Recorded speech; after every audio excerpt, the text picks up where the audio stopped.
स्वागत है आप सभी का ऑनलाइन बोर्ड स्टडी चैनल में। दोस्तों बीएसएससी का एग्ज़ाम जो लोग दे रहे हैं, बीएसएससी का जो लोग एग्ज़ाम दे रहे हैं मेरे दोस्तों, उन सभी को मैं बता दूं कि सेट रेगुलर एक सेट जरूर मारिए। और साथ में मैं आपको बताऊं, सेट मारने से पहले आपको ये जानना जरूरी है कि भाई ये जो क्या कहते हैं उसको, क्वेश्चन बैंक, हाँ क्वेश्चन बैंक करना अत्यंत आवश्यक है।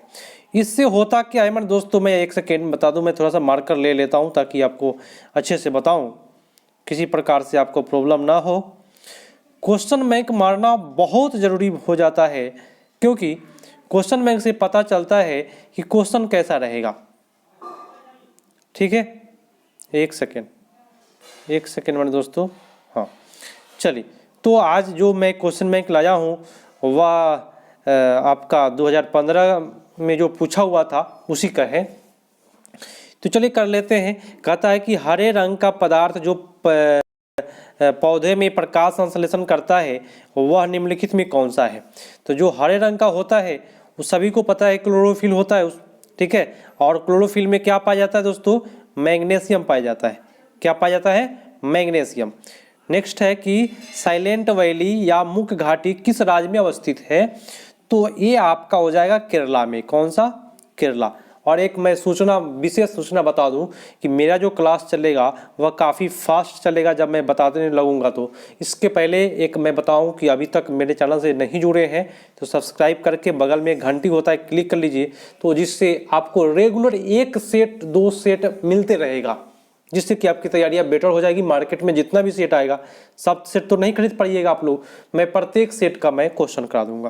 प्रश्न कहता है साइलेंट वैली हो गया क्या, केरला। चलिए शुरू करते हैं। नेक्स्ट, गोवा किस नदी के किनारे है। सभी को पता है भाई कि गोवा जो है वह मांडवी नदी के किनारे है। ठीक है, गोवा कौन सी नदी है, तो मांडवी नदी। नेक्स्ट पे आते हैं कि शुष्का छिपकोप मनुष्य में प्रकोप किस विटामिन की कमी से होता है। शुष्क आछिकोप जो बीमारी होती है वह कौन से कमी से होता है, तो ये विटामिन डी के कमी से होता है। इसको सूखा रोग कहते हैं, शुष्का है ना, सूखा रोग भी कहते हैं इसको। नेक्स्ट है कि प्रोटीन ऊर्जा कुपोषण का परिणाम है। क्या परिणाम है, तो परिणाम है कि बाल क्षय या मरामश। ठीक है, उत्तर आपका हो जाएगा a is the right answer. Next बात है, मजा आएगा आपको। प्रत्येक सेट में बहुत मजेदार प्रश्न है। क्वेश्चन में किसी प्रकार से पूछता है बीएसएससी और आगे भी पूछेगा। निम्नलिखित में किस स्थान पर जी का मान, बोले तो गुरुत्वाकर्षण का मान सर्वाधिक होता है। जी का मान तो आपको पता है 9.8 मीटर प्रति सेकेंड होता है ना जी का मान। तो कहाँ पे सबसे अधिक होता है, तो अधिक की बात करेगा तो सबसे अधिक जो होता है वह अंटार्कटिका कैंप में होगा। इस ऑप्शन के अनुसार कहाँ पे होगा, अंटार्कटिका कैंप, क्योंकि अंटार्कटिका जो कैंप है वह ध्रुव के लगभग नज़दीक है। ठीक है, ध्रुव के पास है। तो ध्रुव पर जी का मान सर्वाधिक होता है और विषुवत रेखा पर जी का मान सबसे न्यूनतम होता है। और जी का मान शून्य कहाँ पे होता है, तो पृथ्वी के केंद्र में जी का मान शून्य होता है। ठीक है, सारी जानकारियां मैं देते रहूंगा। शरीर के किस अंग की खराबी से मधुमेह रोग का प्रकोप होता है। मधुमेह रोग जो होता है ना, याद रखिएगा, इंसुलिन की कमी से होता है और ये पेनक्रियाज बोले तो अग्नाशय। ठीक है, नेक्स्ट, इबोला क्या है। इबोला वायरस आया था भाई दोस्तों, है ना, पसीना से फैलने वाला एक बीमारी था, इबोला वायरस था।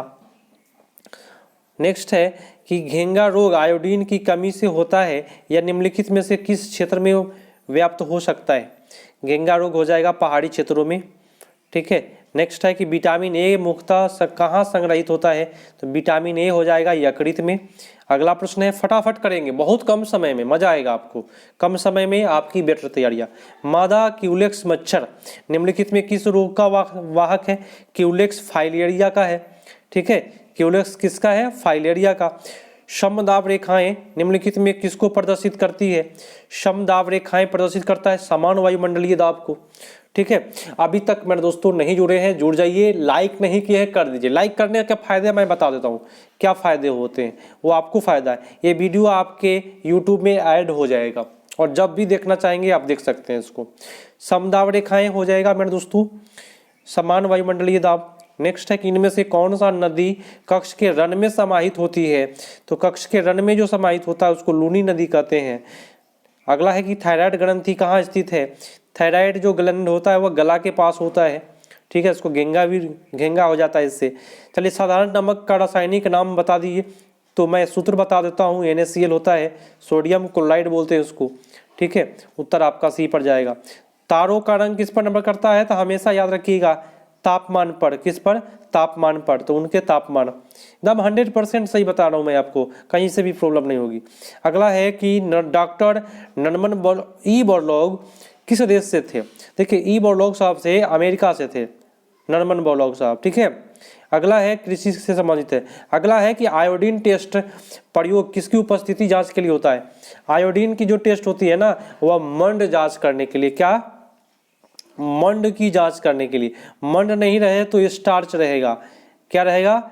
स्टार्च रहेगा, और स्टार्च नहीं रहेगा तो कार्बोहाइड्रेट रहेगा, ठीक है। मैं 3 ऑप्शन बताया, तीनों में से कोई रह सकता है, ठीक है। अगला प्रश्न, भारतीय संविधान का कौन सा अनुच्छेद छुआछूत उन्मूलन से संबंधित है?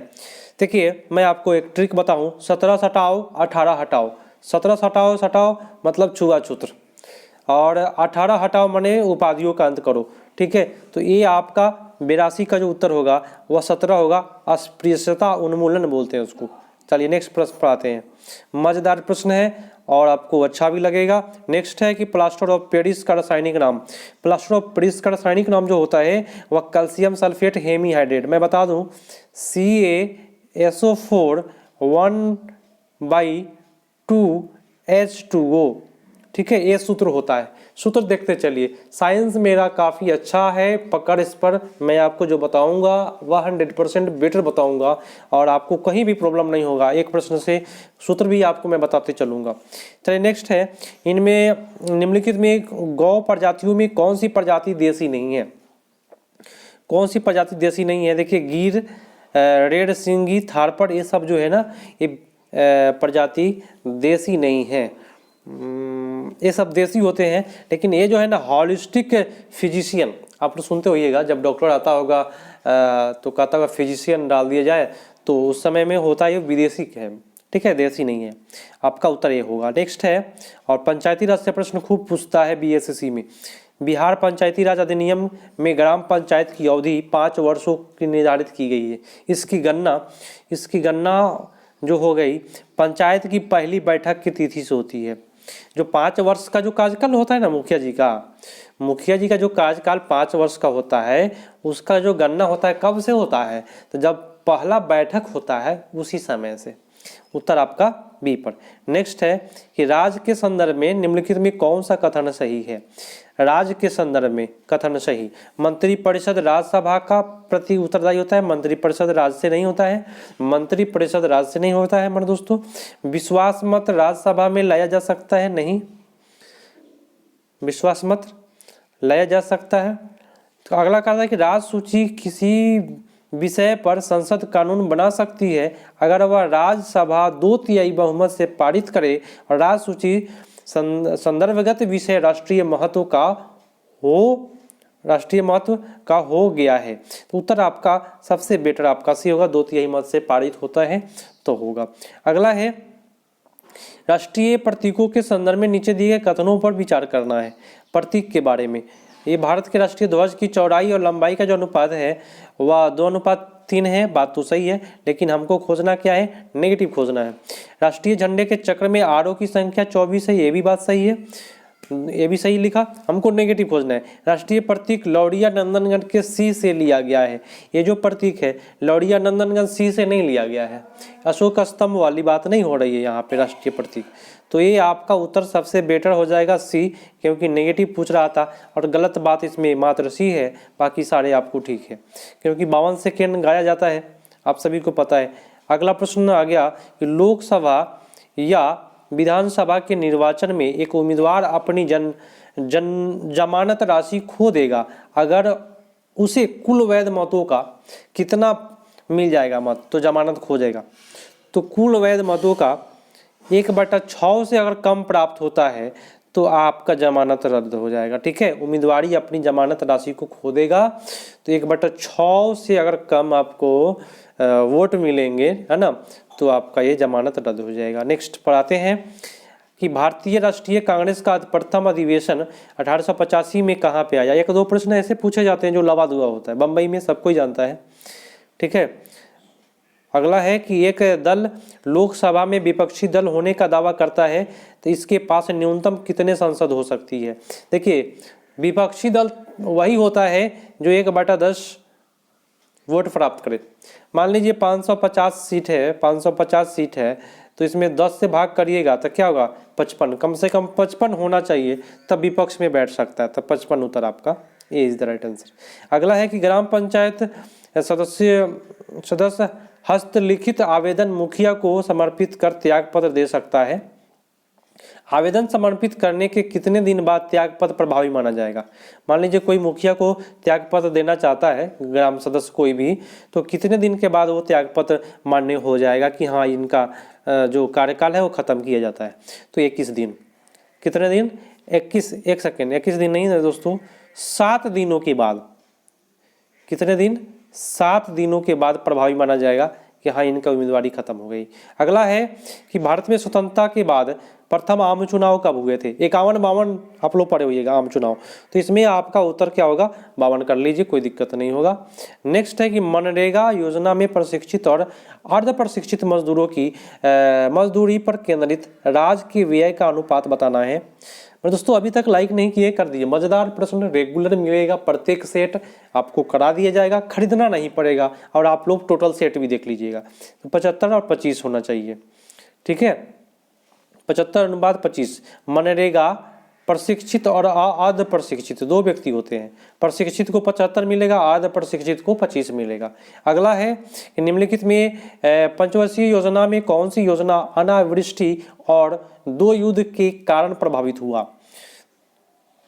बताए कौन सी 2 युद्ध के वजह से पंचवर्षीय योजना प्रभावित हो गया है। तो तीसरा पंचवर्षीय योजना, है ना, तीसरा पंचवर्षीय योजना प्रभावित हुआ था। इसका कार्यकाल भी अलग हो गया है। बिहार में किसान सभा का स्थापना किसके द्वारा की गई। किसान सभा की जो स्थापना हुई है बिहार में, वह शाहजानंद सरस्वती के द्वारा हुआ है। अगला है कि 1860 में प्रकाशित नील दर्पण नील की खेती करने वाले की दुर्दशा चित्रित करता है। नील दर्पण के रचनाकार कौन थे। तो नील दर्पण के दीनबंधु मित्र। अगला है कि नीचे दी गई कमेटियों में किसका संबंध पंचायती राज से है।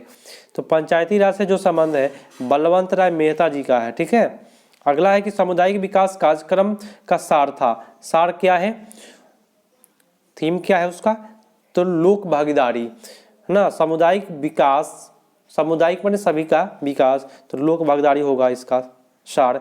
द्रोणाचार्य पुरस्कार खेल में दिया जाता है, लेकिन खेल में दिया जाता है कोच को दिया जाता है, माने क्रीड़ा प्रशिक्षण को, माने जो प्रशिक्षण कराता है, ट्रेनिंग जो कराता है उसको दिया जाता है। अगला है कि राष्ट्रीय खेल 29 अगस्त को मनाया जाता है। खेल दिवस निम्नलिखित में से संबंधित है। तो 29 अगस्त को मनाए जाने का जो संबंधित है मेजर ध्यानचंद का से संबंधित है। अगला है कि मैग्सेसे पुरस्कार रमन मैग्सेसे का नाम दिया गया, वह किस देश के राष्ट्रपति थे। बताए रमन मैग्सेसे साहब तो फिलीपींस के थे। कहाँ के थे, फिलीपींस के। फीफा वर्ल्ड कप 2022 का आयोजन किया जाएगा, माने कब हुआ था, अब तो था में रखना पड़ेगा इसको। तो फीफा वर्ल्ड कप आपको कतर में हुआ था इसका 2022 वाला। सहारा रेगिस्तान महाद्वीप अवस्थित है। तो सहारा कहाँ है भाई, अफ्रीका में है ना, याद रखिएगा। अगला प्रश्न, डुरंड कप किस खेल से संबंधित है। मजेदार प्रश्न है, बहुत मजेदार प्रश्न है, फुटबॉल से है डुरंड कप। निम्नलिखित में 2014 का शांति का नोबेल पुरस्कार, तो 14 वाला नहीं पूछेगा, नया वाला अभी शांति वाला पूछ देगा। नया पुरस्कार काफी लोगों को मिला है, आप लोग नोबेल जरूर रट के जाइएगा। और मैं गारंटी देता हूँ, सुन लीजिए ध्यान से, 100% मैं गारंटी देता हूँ कि एक नोबेल से प्रश्न रहेगा आपकी बार, क्योंकि तुरंत ही हाल ही में ही सभी को नोबेल पुरस्कार मिला है। तो आप लोग नोबेल देख लीजिए। 2014 का शांति का नोबेल पुरस्कार किनको दिया गया है, तो आपका उत्तर हो जाएगा कैलाश सत्यार्थी को। किसको, कैलाश सत्यार्थी को। बिहू किस राज्य का लोक नृत्य है। बिहू हो जाएगा आपका किसका, असम का है बिहू, सबको पता है। ठीक है, उड़ीसा का पूछेगा, ओडिसी होगा। पश्चिम बंगाल का क्या होगा, छऊ, नहीं जम्मू कश्मीर का छऊ। ठीक है, देख लीजिएगा। असम का क्या है, बिहू। नेक्स्ट है कि पेरू की राजधानी क्या है, तो लीमा, लीमा। अगला है कि चेर्नोबिल परमाणु संयंत्र जो अब बंद है वो कहाँ है, चेर्नोबिल जो परमाणु संयंत्र है वो कहाँ है, तो यूक्रेन में है। कहाँ है, यूक्रेन में। नेक्स्ट प्रश्न है कि जापान की मुद्रा क्या है, एन है ना, पता है आप सभी को। जापान की मुद्रा क्या है, एन है। युआन क्या है, चीन का है, ठीक है। और अबू धाबी का दिरहम। अगला प्रश्न कि निम्नलिखित में से किस चक्रवात ने भारत के पूर्वी तट को प्रभावित नहीं किया। देखिए, भारत के पूर्वी तट को प्रभावित करने वाला हुदहुद था, लहर है, हेलेन है, नीलोफर जो है वह पूर्वी तट को प्रभावित नहीं किया था। नीलोफर जो था वो पश्चिमी तट को प्रभावित किया। तो ये आपका उत्तर हो जाएगा ए। अगला है कि ट्रेन टू पाकिस्तान पुस्तक निम्नलिखित में किसने लिखी। अभी तक लाइक नहीं किए, कर लीजिए और आगे तैयारियां करनी है। प्रत्येक दिन आपको सेट चाहिए तो सब्सक्राइब कर लीजिए, क्योंकि प्रत्येक दिन सेट मिल जाएगा। कितना सेट खरीदिएगा, जितना भी सेट होगा मार्केट में सब सेट को खरीदा दिया जाएगा। तो ट्रेन टू पाकिस्तान क्या है, किनका है, खुशवंत सिंह का है। अगला विंग्स ऑफ फायर पुस्तक के लेखक कौन है, wings of fire Abdul Kalam Azad. अगला है कि भारत एक खोज पुस्तक अहमदनगर किला जेल में कारावास के दौरान लिखी गई थी। भारत एक खोज किसने लिखा अहमदनगर के जेल में, तो Jawaharlal Nehru. Discovery of India बोलते हैं इसको अंग्रेजी में। ये बोला जाता तो फटाफट बताते आप लोग, ठीक है। उत्तर आपका हो जाएगा डी। कौन सा देश sugar bowl of the world कहते हैं, है ना। Sugar bowl of the world बोले तो चीनी का कटोरा, तो कौन सा हो जाएगा चीनी का कटोरा, क्यूबा। अगला प्रश्न है कि जल का घनत्व बताना है। सबसे अधिक होता है 4 डिग्री सेल्सियस पर, सेल्सियस का गया भाई, हाँ 4 डिग्री सेल्सियस पर सबसे ज़्यादा होता है जल का घनत्व, ठीक है। संयुक्त राष्ट्र संघ का गठन पूछ रहा है आपसे, बहुत मजेदार प्रश्न है, बहुत मजेदार है, मजा आ जाएगा आपको। 1945 में। अगला प्रश्न है कि भारत की आज़ादी के समय भारत का वायसराय कौन था, तो वायसराय था लॉर्ड माउंटबेटन। भारत की जब आज़ादी मिला उस समय वायसराय जो था लॉर्ड माउंटबेटन था। अगला है बंगाल विभाजन के समय कौन था, कर्जन था। बंगाल विभाजन की बात करेगा, कर्जन था। और भारतीय गवर्नर कौन था, सिराज गोपालाचारी था। लॉर्ड वेवेल जो था वेवेल पालान के संबंधित है। नेक्स्ट है कि कौन सा आईसीसी अधिकारी आईसीएस अधिकारी भारतीय राष्ट्रीय कांग्रेस में 1885 में गठन में शामिल रहा, तो आईसीएस हम जो थे ना वह आईसीएस अधिकारी थे। नेक्स्ट है मजेदार प्रश्न, म्यांमार की राजधानी क्या है भाई, नई पैताओ। क्या है, नई पैताओ राजधानी है म्यांमार की। नेक्स्ट है कि तमस उपन्यास किसने लिखा, भीष्म सिंह हो लिखा था। कौन लिखा था, भीष्म सहनी, है ना। तमस उपन्यास किसने लिखा, भीष्म सहनी। किस खिलाड़ी को प्रथम राजीव गांधी खेल रत्न पुरस्कार मिला, कौन सा खिलाड़ी है वो, तो वो खिलाड़ी का नाम है विश्वनाथन आनंद, ठीक है। अगला प्रश्न है भारतीय आज़ादी के समय इंग्लैंड का प्रधानमंत्री कौन था। जब भारत को आज़ादी मिला तो उस समय में क्लेमेंट एटली जो था वह इंग्लैंड का प्रधानमंत्री था। भारतीय रिजर्व बैंक का वर्तमान गवर्नर, ये तो भाई वर्तमान गवर्नर जनरल आपको देख लीजिएगा कि कौन है। और उस समय में जो था पूछा हुआ था उस समय में रघुराम राजन साहब थे। कौन थे, रघुराम राजन साहब। अभी गवर्नर जनरल देख लीजिएगा, शक्तिकांत दास कोई होगा, देख लीजिए अपना। नेक्स्ट है कि भारत के राष्ट्रीय महिला आयोग की वर्तमान अध्यक्ष कौन है। ये भी भाई वर्तमान वाला पूछ रहा है, ये भी करंट है, इसको छोड़ के चलना है। उस समय में थी ललिता कुमार मंगलम थी। अगला प्रश्न है मैंने जो करंट दिया है वो करंट को वर्तमान में आप लोग गूगल कर लीजिएगा, ये बदलते रहता है, ठीक है। आज देखिए अगर कल बदल गया तो फिर कल वाला आंसर होगा। नेक्स्ट प्रश्न, भारत और चीन के बीच पंचशील समझौता पर का हस्ताक्षर कब हुआ, तो पंचशील का सबको पता है 1954 में पंचशील समझौता। भारत में हरित क्रांति के जनक कौन थे, हरित क्रांति के जनक कौन था भाई, एम एस स्वामीनाथन। अगला प्रश्न है आंग सिंह सुकाई जो NLD के नेत्री है किस देश के संबंधित है। आंग सान सुकाई जो है वह म्यांमार की रहने वाली है। महात्मा गांधी और बाबा साहेब अम्बेडकर के बीच जो पूना समझौता कब हुआ था ये पूछ रहा है, तो पूना 32 में हुआ था, इरविन पैक्ट 31 में हुआ था। नेक्स्ट है कि गिर वन शेरों के लिए प्रसिद्ध है या किस राज्य में अवस्थित है, तो गिर क्या हो जाएगा, गुजरात हो जाएगा।